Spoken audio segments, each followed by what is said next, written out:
You can find them in lots of fighter squadrons this time of year. Flattops. There's one. And that's a flat top too. Whoa. Yeah. I have another question to ask you too. But who's to say what makes a good flat top, right?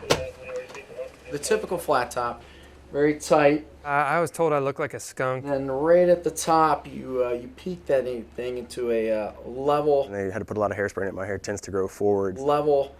You got to pay homage to some great men in history. Vanilla Ice. Playing field, if you will, or a level. Kid and Play. This was all grown in, but this was almost bald right here. Ivan Drago. Guile from Street Fighter.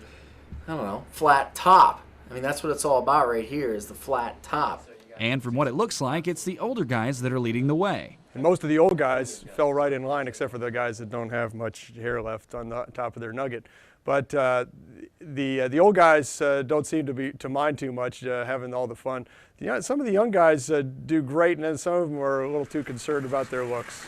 At first glance, all this would seem like is a bunch of pilots wearing mini airstrips on their noodles for a month out of the year.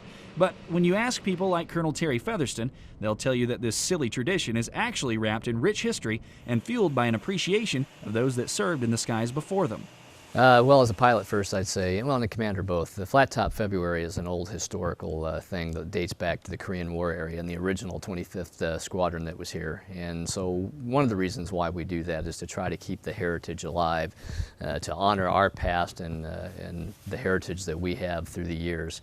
So for that reason, guys, kind of to honor those guys, like to get their hair cut in the flat top variety to kind of as a tribute to them and as an esprit de corps kind of thing.